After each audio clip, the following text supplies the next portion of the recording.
and welcome to the Levi Strauss & Company second quarter fiscal 2024 earnings conference call for the period ending May 26, 2024.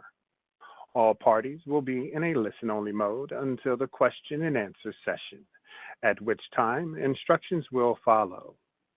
This conference call is being recorded and may not be reproduced in whole or in part without written permission from the company. This conference call is being broadcast over the internet, and a replay of the webcast will be accessible for 1 quarter on the company's website, levistrauss.com. I would now like to turn the call over to Ida Orphan, Vice President of Investor Relations at Levi Strauss & Company. Thanks, Latif. Thank you for joining us on the call today to discuss the results for our second quarter fiscal 2024.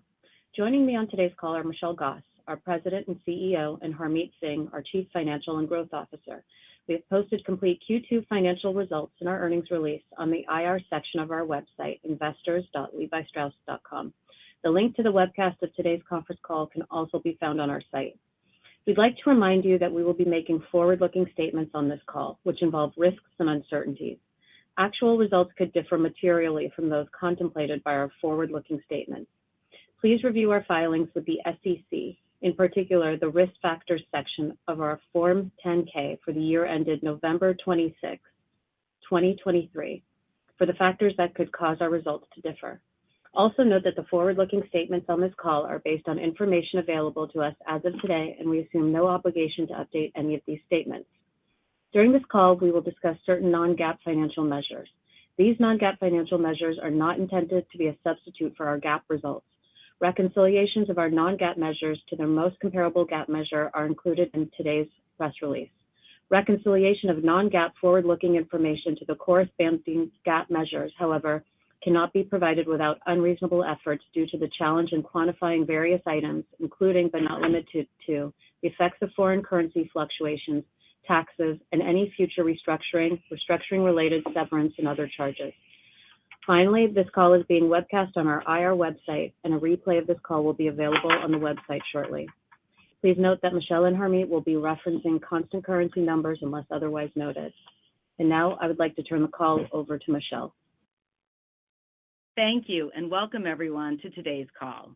We delivered another strong quarter with revenue up 9% in constant currency and 2% adjusted for the ERP shift and the exit of the Denizen business, reflecting sequential improvement across the business. The ongoing acceleration in the business gives us confidence in the second half of the year and beyond. Here are a few highlights. We continue to see strong growth in our direct-to-consumer channel, up 11%, reflecting 9 consecutive quarters of robust comp growth. The Levi's brand continues to gain momentum, up 2% on an adjusted basis. Our global Levi's women's business is accelerating and delivered 22% growth in DTC in Q2. Levi's now ranks number 1 in women's denim bottoms in the U.S. Our largest market, the U.S., once again delivered positive growth for a third consecutive quarter on an adjusted basis. Global wholesale sequentially improved, down 4% on an adjusted basis due to an improvement in sellout trends. While we are driving this growth, we are also improving our profitability, as evidenced by record gross margins of 60.5%, enabling us to deliver a higher-than-expected adjusted diluted EPS of 16 cents.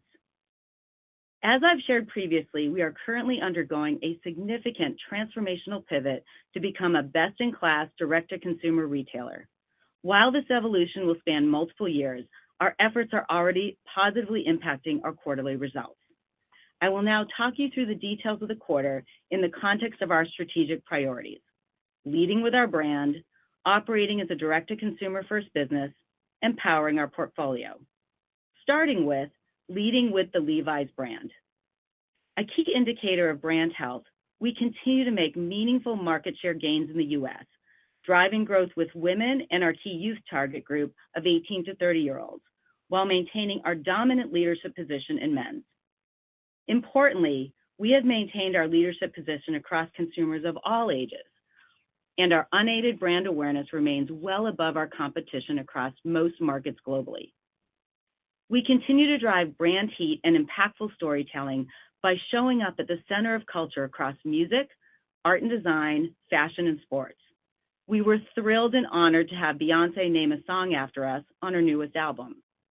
And as an example of our agility, we responded to the speed of culture, not only demonstrating our understanding of engaging social communities in an authentic way, but also generating more than 3 billion impressions and a ton of buzz for the brand that remains today. We activated in a big way at Coachella and Stagecoach music festivals and launched collaborations with ERL, Stussy, and Starter.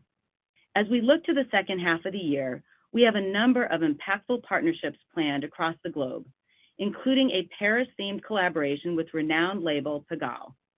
This is also in support of our key city strategy, amplifying our efforts in Paris through initiatives like the opening of our iconic Champs-Élysées store in the second quarter and our 5th House of Strauss. Moving to product, we saw strong performance in our core offerings while also introducing newness and innovation in denim and beyond as we expand our total addressable market. We continue to lead the global trend around straight, loose, and wide leg bottoms. Now comprising more than 50% of our overall bottoms assortment, loose fits grew 21% across channels in Q2. We are continuing to lean into the trend this summer with the launch of a new baggy fit for women, the XL, which will be available globally and across channels, along with a new relaxed fit for men, the 555. The core of our business remains very healthy. Our original icon, the 501, continues to deliver impressive growth, up 16% in DTC in Q2. Our strategic focus around denim dressing continues to gain traction, is becoming a more meaningful part of our portfolio, and is expanding our total addressable market opportunity. Denim dressing continues to perform very well, with denim dresses, skirts, and jumpsuits again up triple digits in the quarter. We're also seeing success in tops and non-denim categories, evidence that our tops reset and increased focus on denim lifestyle are working. Tops were up 20% in our DTC channel for Q2, with even stronger growth in women's tops, driven by our elevated essential offerings in woven tops and non-graphic tees. The growing popularity of Western wear is at an all-time high, and our fans continue to choose from our collection of timeless yet fresh Western-inspired pieces. This includes our iconic Western shirts, which are seeing particularly strong sales in women's, up 40%. Relative to non-denim bottoms, our recently introduced tech pant in the 511 fit for men is delivering strong results. We see this as a new and expanding innovation platform driving incremental wear occasions for our consumers. Given our early success, we'll be introducing a range of new products over the coming year, with the next introduction being the XX Chino, available worldwide and across both our wholesale and DTC channels. Looking to the second half of 2024, we will continue to deliver newness and drive innovation. For women, we have a strong lineup that supports our denim dressing and denim lifestyle strategy, including skirts, dresses, and jackets. We are also expanding into key categories like outerwear and sweaters to drive the head-to-toe offering.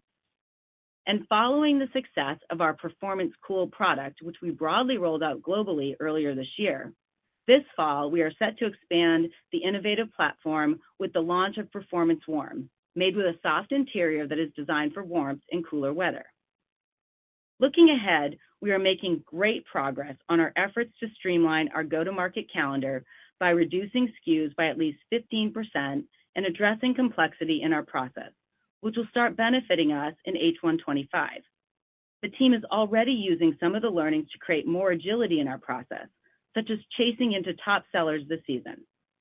As we shorten our timelines and operate with a tighter assortment, we will see a number of benefits, including responding faster to consumer trends and enhancing our overall efficiency as a DTC-driven organization.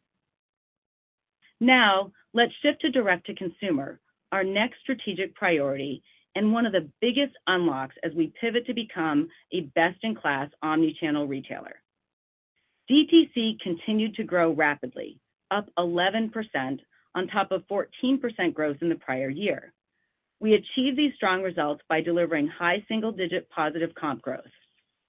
As I shared on our last call, we've been laser-focused on driving profitability and productivity in our stores.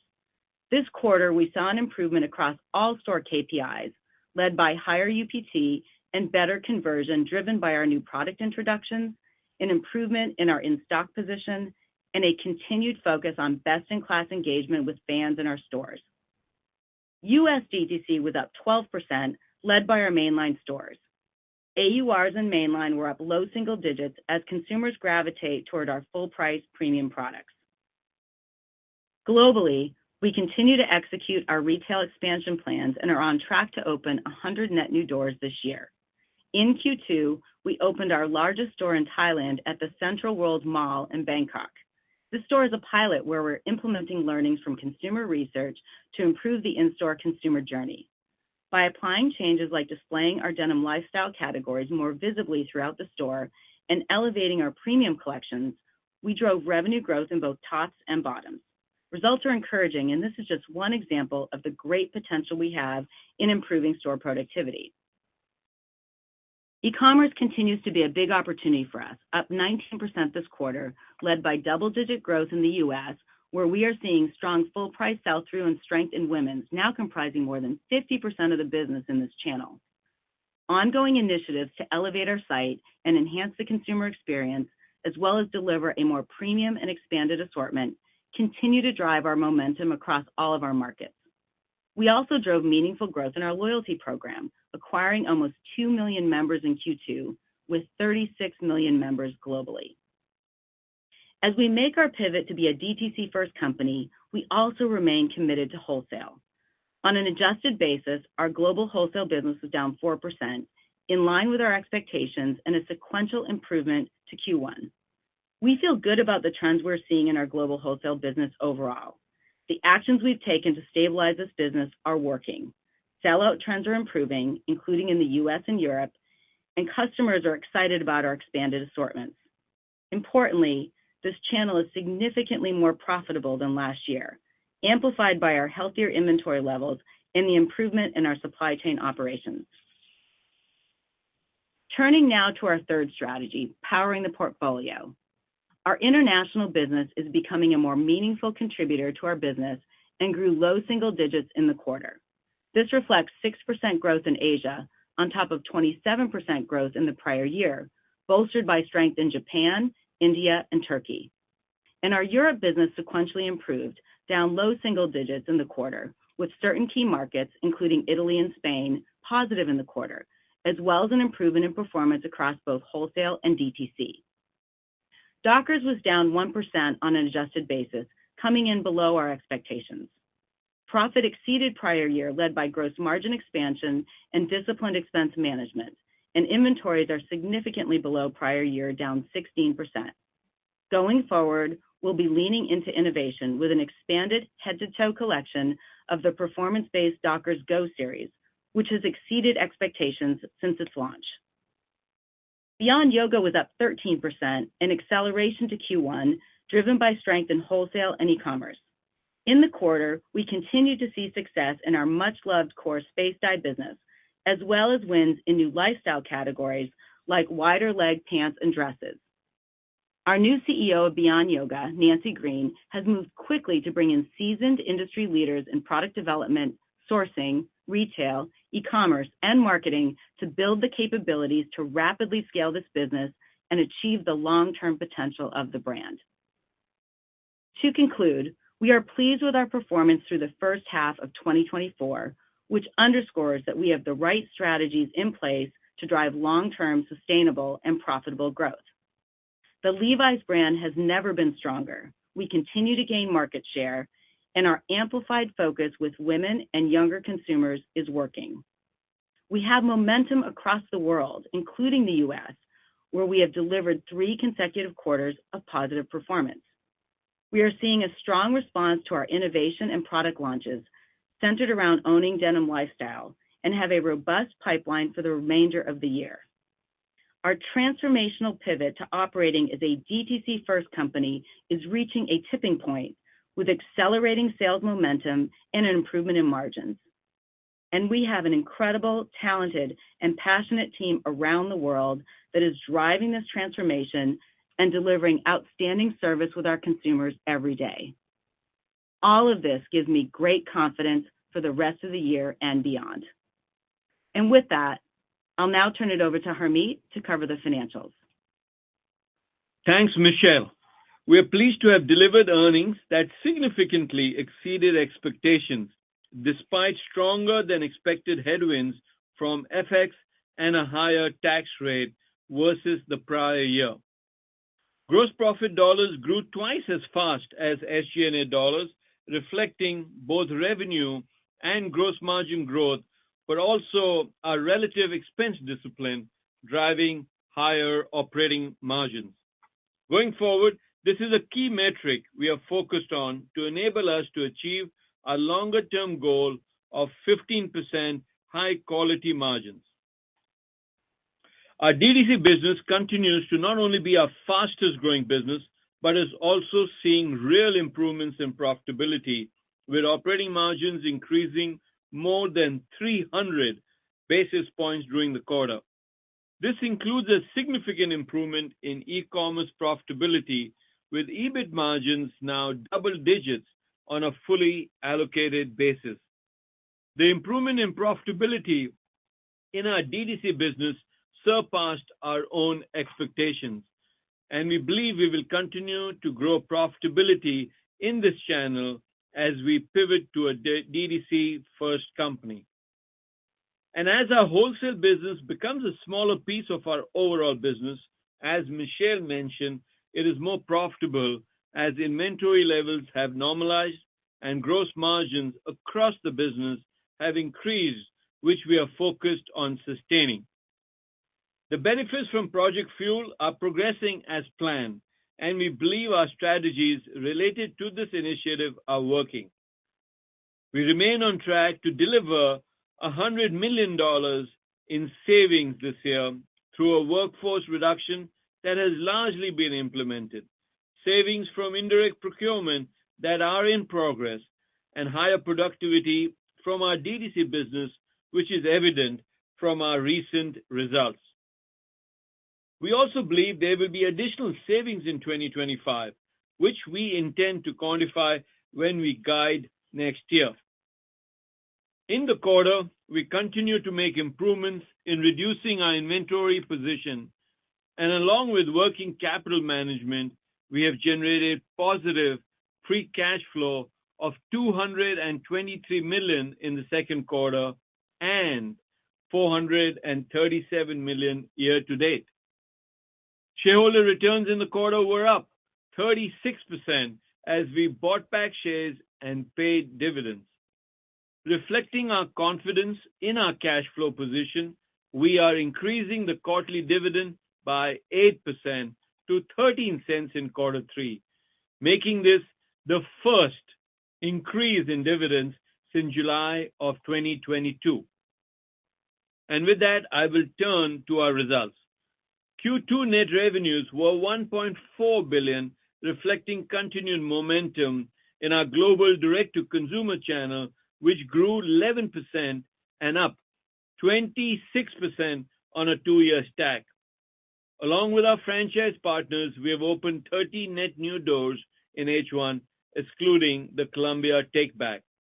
Together, our DTC and franchise business comprise 54% of total net revenues.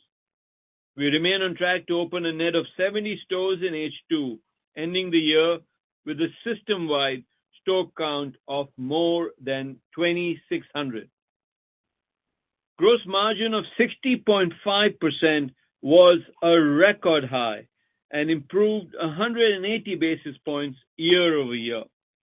Expansion was primarily driven by lower product costs, the structural shift to DTC, and the faster growth from our women's business, all coming in higher than our expectations. These factors offset over 100 basis points of FX headwinds. Adjusted SG&A expenses in the quarter increased 4.3% to $785 million, and as a percentage of sales, adjusted SG&A was 54.4%, 190 basis points lower than last year.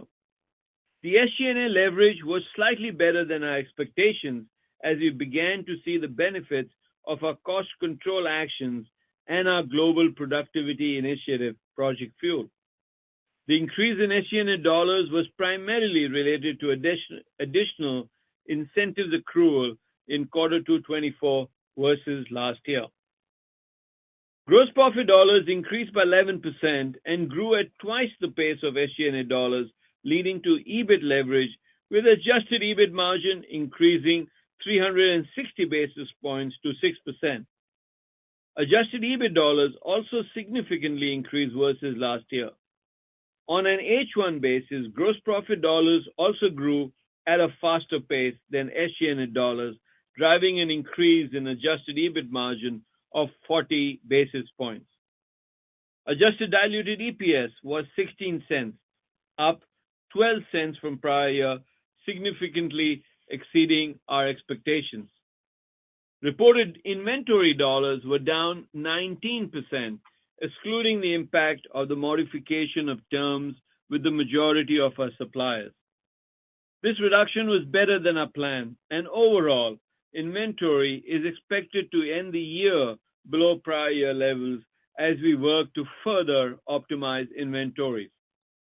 As part of Project Fuel, we are focused on getting inventory turns back to 3 over time as we drive assortment productivity.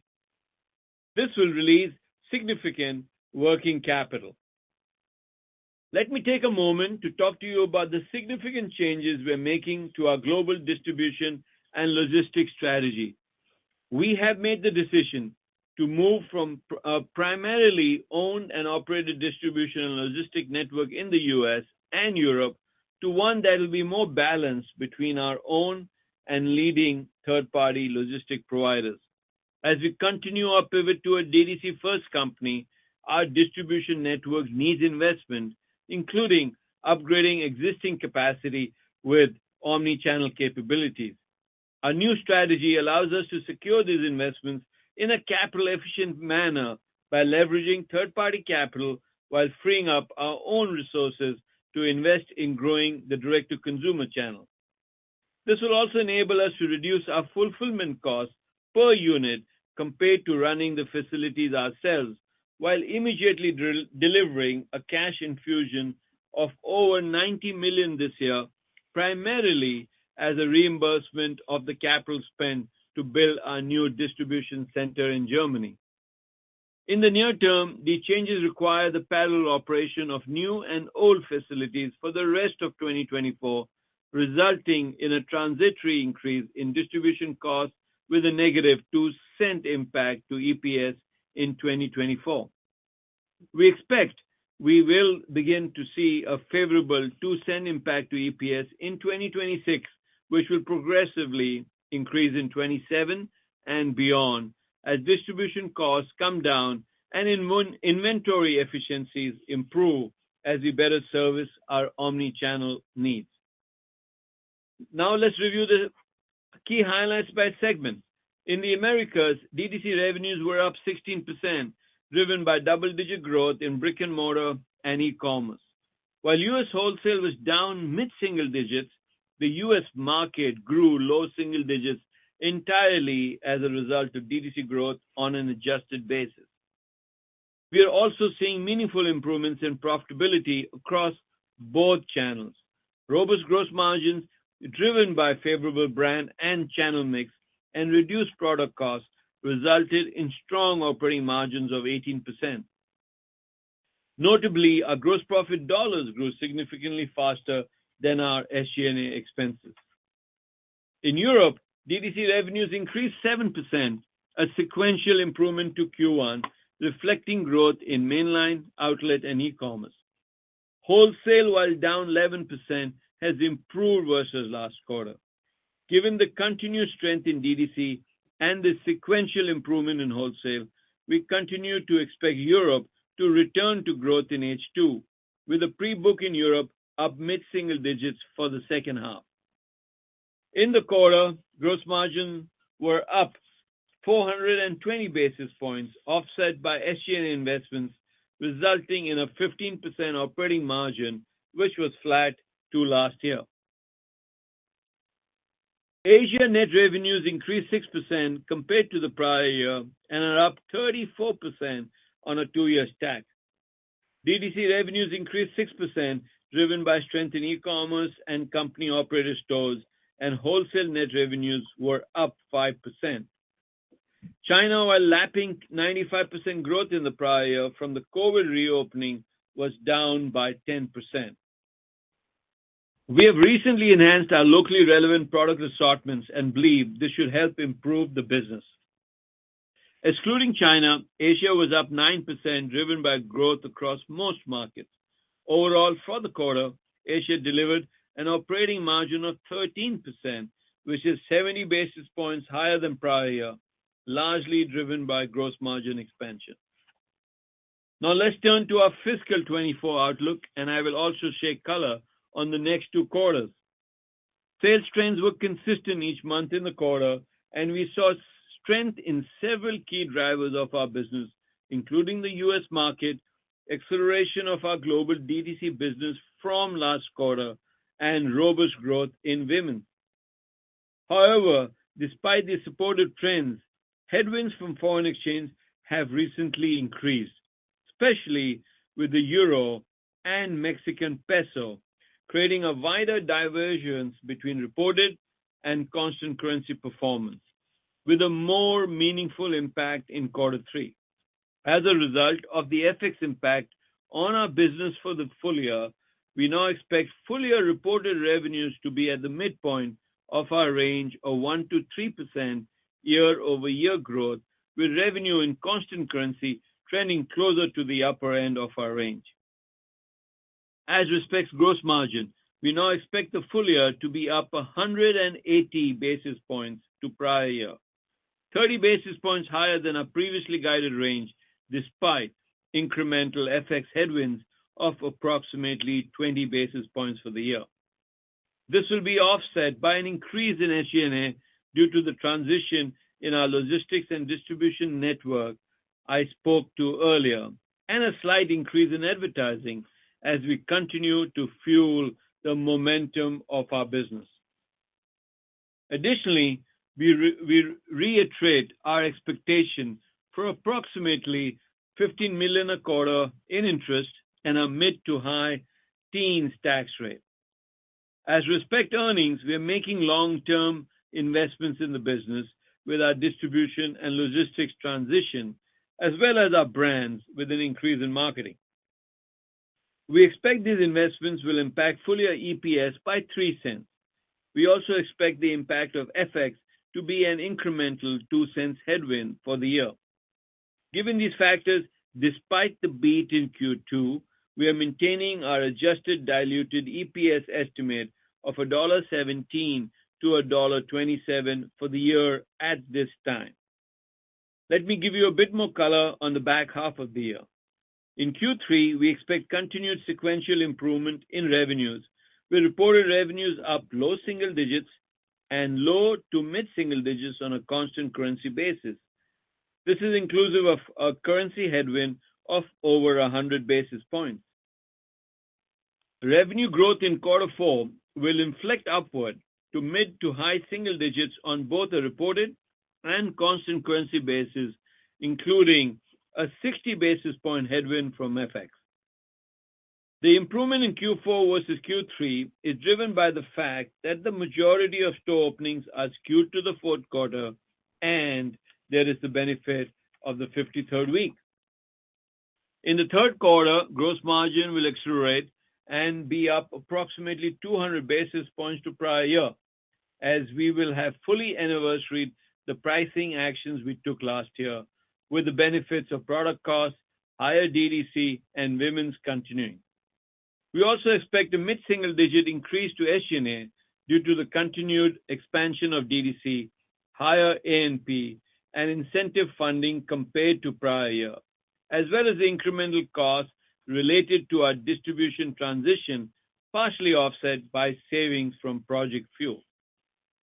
We are confident that the acceleration in sales and profitability from Q1 to Q2 versus prior year will continue into the second half of the year. Our confidence is rooted in several factors. First, we are seeing a strong response to our new product assortment and more exciting launches set for the second half. We also focused on full price sales, particularly in our mainline stores in the U.S., as we continue to introduce new products. Second, we continue to see momentum in our DTC business, and as I mentioned, store openings are skewed to H2, when 70% of our net new doors are slated to open. Third, we are confident in the continued strength of our U.S. business, and Europe overall is poised to return to growth in H2, supported by a positive wholesale pre-book and continued strength in DTC. Fourth, as we become a more DTC-focused retailer, we are confident in our plans for back to school and our holiday product and marketing campaigns. The benefit of the 53rd week contributes approximately a point to H2 and 2 points to quarter four. And as we think about the profitability improvements in H2, our gross profit dollars are expected to grow 2 times the pace of SG&A dollar growth. To close, we delivered on our commitments and saw solid results in H1. The strategic and financial benefits of our shift to DTC are getting us closer to the consumer, and along with a smaller, yet more profitable wholesale business, is improving the structural economics of the company. We continue to be confident in the acceleration in revenue, profitability, and free cash flow, while taking some tough but transformative actions to become a best-in-class omni-channel DTC-first retailer. And with that, I will go ahead and open up the line for Q&A. Thank you. The floor is now open for questions.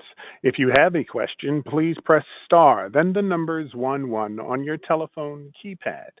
Due to time constraints, the company requests that you ask only one question. If you have any additional questions, please queue up again. If at any point your question has been answered, you may remove yourself from the queue by pressing star 11 again.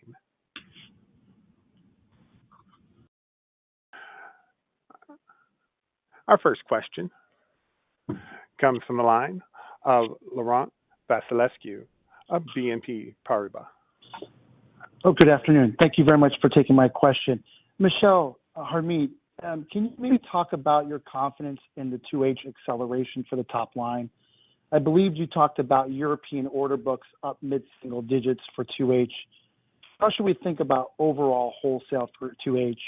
And any further color, Michelle, on Europe, on what you're seeing in terms of the trends so far? Laurent, let me take the confidence second half in the acceleration, and then I'll pass on the wholesale, including US, to Michelle. But, as you probably heard, we are confident about the acceleration, both top line and bottom line, in the second half. So to think about it simply, the trends that we've seen, the sequential improvement we have seen in the first half, continue into the second half and get better. The get better are driven by the following. One, Michelle talked about the wonderful product lineup and that we have and the exciting launches in the second half. We have launched a lot of these products in the US. We're going to scale it and started with DTC, scaling it into wholesale and scaling it globally. And that's why we're really confident about the back to school and the holiday product launches we have. DTC is really strong. Productivity and profitability in DTC is really improving. And then we've got these extra stores that we're building in the second half. So that really would help our DTC business. The US business has 3 consecutive quarters of growth that we expect to continue into the second half. Europe is sequentially improving, but we feel really good about Europe returning to growth in the second half. The pre-book is up mid-single digit, and DTC will continue, in the strength that we're seeing. There is the benefit of the 53rd week, both in H2 and quarter four. And then on profitability, it's really driven by broadly 3 factors. The first is As revenue accelerates, we'll flow through that because really focus on gross profit dollars driving, being higher than SG&A dollars driving EBIT leverage. Fuel savings just begun in Q2. I think we have fuel savings of approximately $20 million. The rest of that coming in the second half through the initiatives that we talked about, and then continued progression on the gross margin expansion that we talked about. So that's what really drives profitability. On wholesale, over to you, Sure. Michelle. Yeah, not a whole lot to add, but just to chime in on your question around the wholesale channel. So global wholesale, we're pleased, and we're seeing sequential improvement in our wholesale business globally, of course, in particular in our two biggest wholesale businesses in the U.S. and in Europe. We were down 4%, which was up versus Q1, and we're expecting that progressive improvement to continue into the back half. It's really all the strategies that we've put in place over the last year that are gaining traction. It starts with product. Harmit just mentioned that. But we really are leading the trend with product, and that's fueling our DTC business, but it's also fueling our wholesale business. So it starts with denim bottoms and Denim Authority around, this whole trend on baggy, loose, wide leg. That's resonating. Our key customers are excited. They're ordering it, and consumers are responding. And our sellout trends are improving across our wholesale channel. So that's a leading indicator. So we're really encouraged by that. Second, I would say our strategy around denim lifestyle, and in particular with women, we're seeing outsized growth there. So tops, bottoms, denim dresses, denim skirts, working in DTC, also working in wholesale. And then I would add, as it relates to our supply chain, which was a challenge for us, as you know, last year in the U.S., that's all behind us. So when you take all those factors, we are in a completely different and better place than we were a year ago as it relates to global wholesale, both Europe and U.S. And then, as it relates to your question on Europe, just to take that question home, we saw a big improvement from Q1 into Q2. So we were down to DTC up 7%, and we are fully expecting to see Europe grow in the back half of the year, with DTC continuing to accelerate, already positive, continue positive, and seeing significant gains in wholesale as well, with the indicator being that the pre-books are up. So all in all, on both fronts, both wholesale and Europe, we're optimistic in the back half, and that's all baked into the acceleration we have planned in H2. Very helpful. Thank you much for all the color. Thank you. Thanks, Laurent. Thank you. Our next question comes from the line of Bob Drbul of Guggenheim. Hi. Good afternoon. Just two questions, I think a little bit of a follow-up, but just in terms of the U.S. business, can you talk a little more around, what you're seeing from the consumer, both your male and female consumers, and ultimately, when you look at some of the trends within the denim businesses, Michelle, do you see momentum continuing with some of the bigger drivers in product? Yes. Thanks, Bob, for the question. So a few questions within that. First of all, as it relates to our U.S. business, we're very pleased. We're feeling really good. Third quarter of positive growth. I mean, we really think about, and Harmit mentioned this in his remarks, but we really think about the U.S. as a total marketplace. Our DTC business is growing tremendously. It was up 12% in the quarter, and that was driven off of, to your question on trends, that was largely driven off of women's. Men's still healthy in the mid-single digits, but women's was up over 20% across both bottoms and tops. And in fact, as it relates to the U.S. market share, which is really a powerful indicator, I mentioned earlier in the call, but I'll say it again, number one market share leader in women's denim bottoms. And we have now created great separation in that position. So feeling great about that. Men's continues to hold the number one position, gaining market share as well with that younger consumer. Some really encouraging leading indicators as it relates to the U.S. market. So feel good about that. And as I just mentioned, DTC is our primary growth driver, but we are feeling very good about the trends we're seeing in the U.S. wholesale business as well. And then to your question on, state of the consumer, and based on our business, we're feeling good. I mean, our consumer is proving to be resilient. They're coming into our stores. They're shopping online. So our indications, I mean, we control what we control.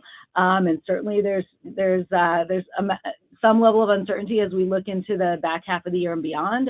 We're always certain about that uncertainty, but we control what we can control. And our responsibility as the denim category leader is to drive that innovation, drive that freshness and newness. We're doing that in bottoms with these trends I was speaking to, the looser, baggier trends, but we're also now doing it on head-to-toe denim lifestyle, which is a newer strategy for us, and it's working.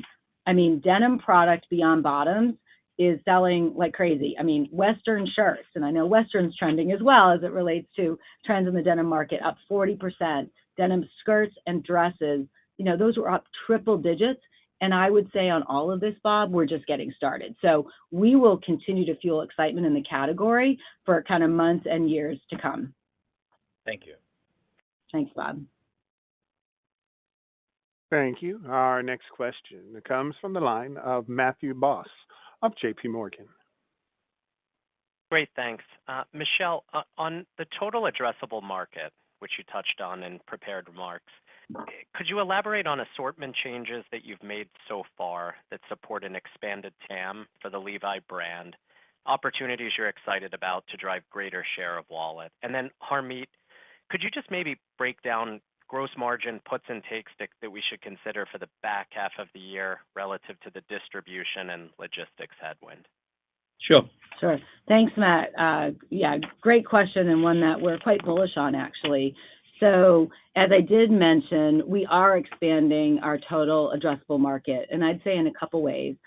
First, kind of build on the last question, is really this whole head-to-toe denim dressing and then denim lifestyle. So all things denim. I mean, believe it or not, historically, we've been a small player in even things like denim skirts, denim tops, denim jackets, denim dresses, and the like. And early indications are super positive. I mean, we have a big opportunity there, and I'm really excited about what's in the pipeline. So that'd be point number one. And then point number two is non-denim.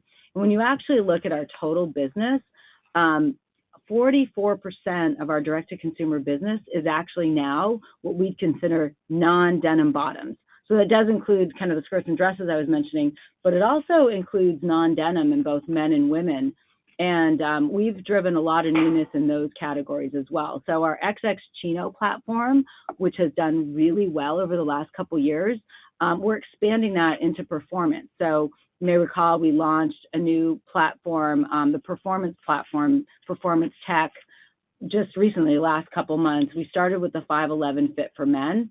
We're launching it into XX Chino in the coming year. That's soon to land actually in the U.S. across channels. And we're working on a more premium offering that's going to go global. And we're actually looking at expanding the platform from there. So Levi's definitely has permission, but we'll always stay true to, and I think this is really important, to the true Levi's DNA, the aesthetic of the brand. But the consumer's saying, both men and women, they want more Levi's in their closet. So whether, again, that's more denim lifestyle head to toe or more of this non-denim, it's working.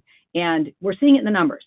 So we're seeing it in terms of gaining share in women, significant share, and with men holding our share, but we're also gaining share in non-denim casual pants and men. So all good indicators. We're excited, and that gives us a much bigger playing field.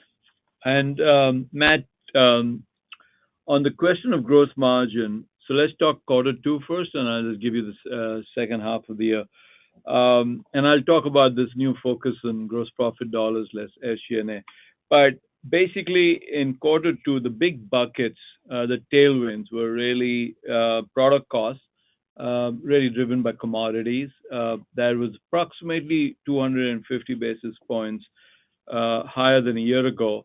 And the mix on areas that we are driving growth in. So think DDC, think women's, and think international. So that's about 50 basis points.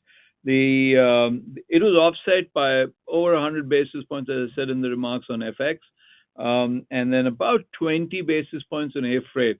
Given some of the Red Sea issues that we're seeing, and the fact that we are actually chasing into product, and believe it or not, some of the product offers are selling so quickly that we're chasing into it. So we are air freighting a little bit more. So that's really the quarter two. As you think about the second half of the year, and quarter three is a little different than quarter four, and I'll explain to you in a minute why. But overall, I think tailwinds will be product costs more in quarter three because we started lapping this late in Q3. So a little bit in Q3 last year, and you saw the benefit in Q4.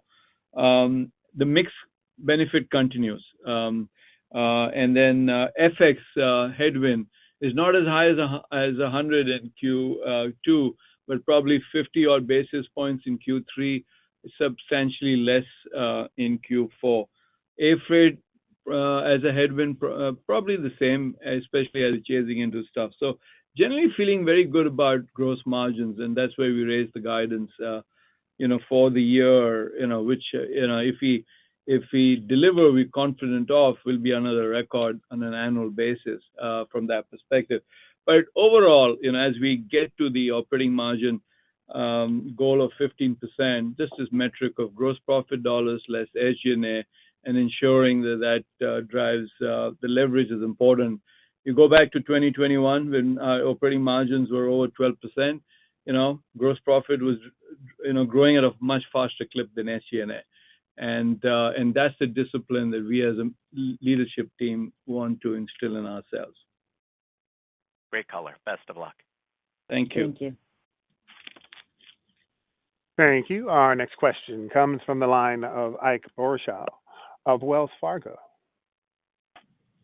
Hey, good afternoon, everyone. I guess what I wanted to ask is, I'm trying to understand the momentum in the business and certain parts of the categories you guys sell seems pretty apparent. And there's certain parts of the assortment that seem to be doing extraordinarily well. But just when you look at the overall revenue of the business, it's still not, it doesn't quite connect with the optimism that you guys have. Now, the direct-to-consumer business is very strong, but it's also, it was similar last year. So I guess where I'm going with that is that a function of there's more to come, the inventories are too tight, the wholesalers, partners haven't been willing to take product, it takes more time? Because I'm just trying to understand that there seems to be so much buzz that's growing. I would have thought there would be more revenue growth commensurate with that. So I guess maybe for Michelle, can you kind of connect those dots for me? Yeah. Let me take a stab.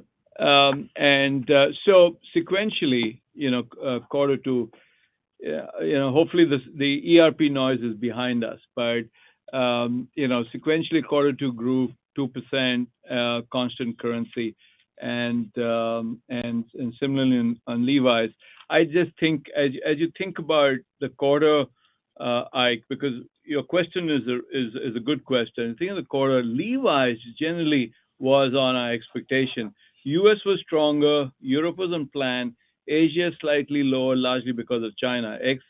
China, Asia was fairly strong. The thing that, I think the headwinds, I talked about a little on this script, but the headwinds were really FX, okay, and Dockers underperformed. So, as you think about, because, I think your question is more centered around Levi's, but that's really what happened in the quarter. Now, what gives us real confidence in the second half, because revenue does accelerate, especially in constant currency, is the new product offers that just, in a global business, you get the best bang for the buck when it's across channels and it's across geographies. And our product is, right now making the transition across geographies and across channels. So that's why you're seeing the sequential or expectation that sequentially it will improve. It just takes a little time from that perspective. The DTC business continues to grow. Michelle talked about wholesale. Wholesale was down, granted, in Q4, but is less down than Q1 globally. And our expectation is that improves as the year progresses. And it's largely driven by two things. Inventory levels generally in the trade are getting to a good spot. So that should open to buy.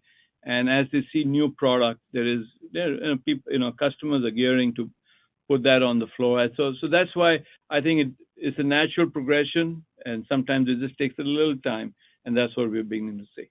Yeah, the only thing I would add, Ike, to that is when you kind of take a step back, I mean, as we look to the back half of the year, we are planning for and we've guided for acceleration. So we're expecting the back half of the year to be in the mid-single digits in terms of growth, which bakes in the continued double-digit performance in DTC, as well as some modest improvement in wholesale. But, our DTC business now is becoming such a big part of our business.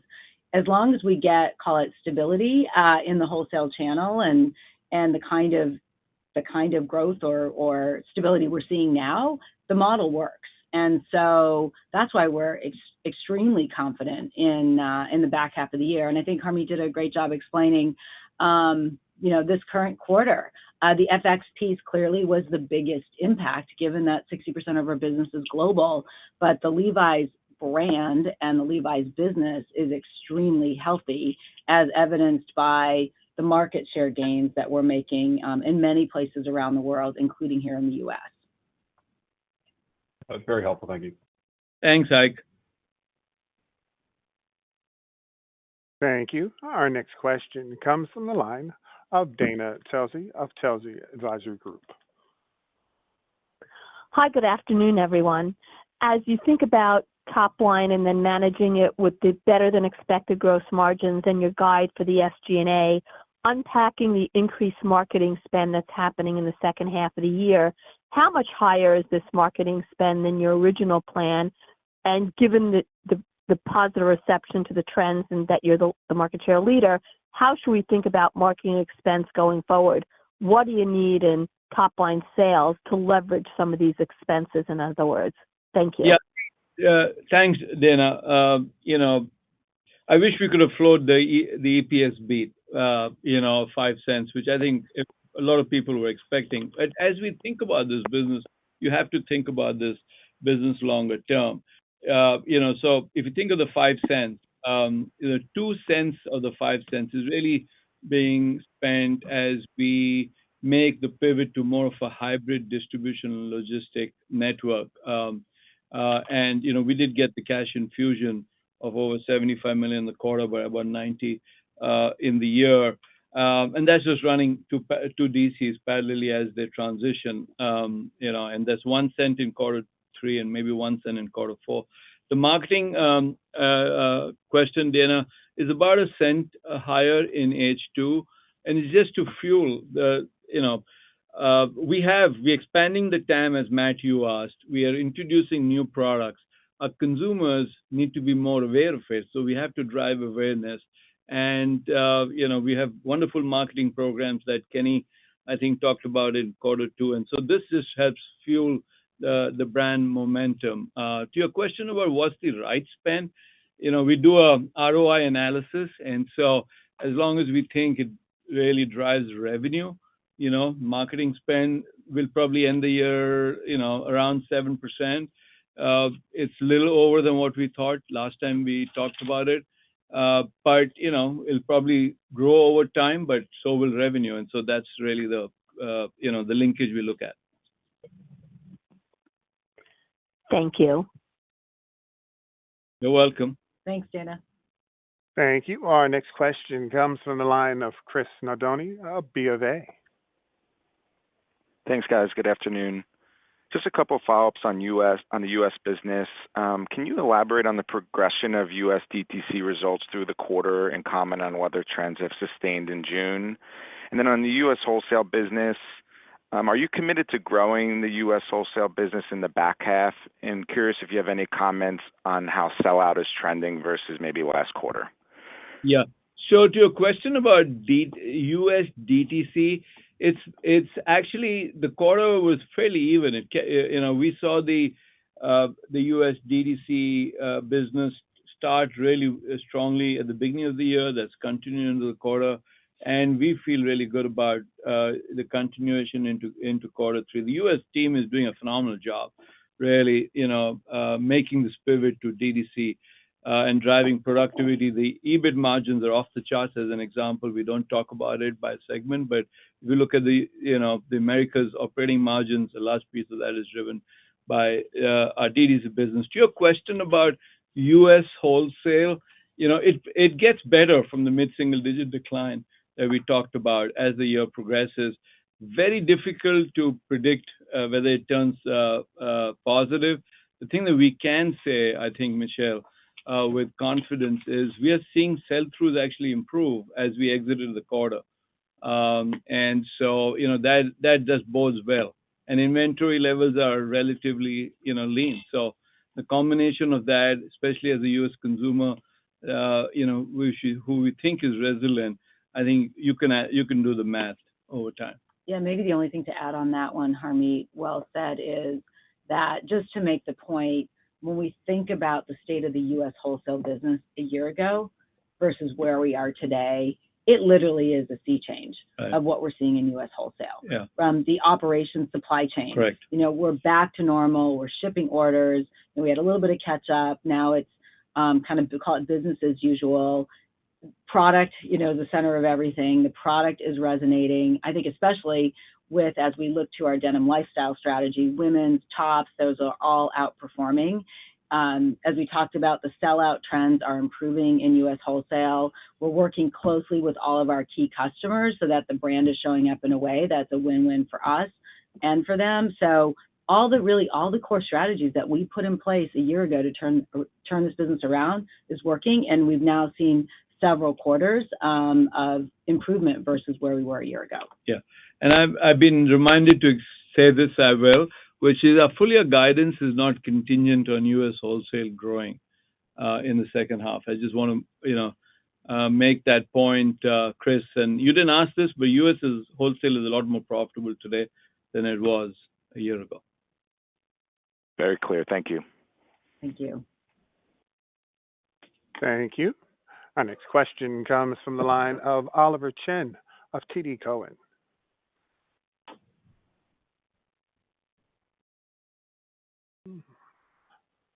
Oliver, please make sure your line is unmuted. And if you're on a speakerphone, lift your handset.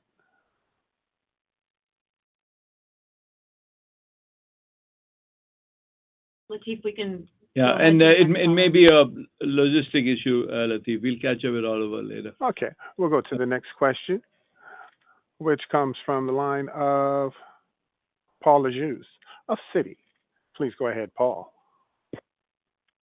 Thanks, guys. I'm curious if you can talk about the drivers of the DTC increases in each of your regions, just in terms of square footage increases versus comps, but also units versus pricing.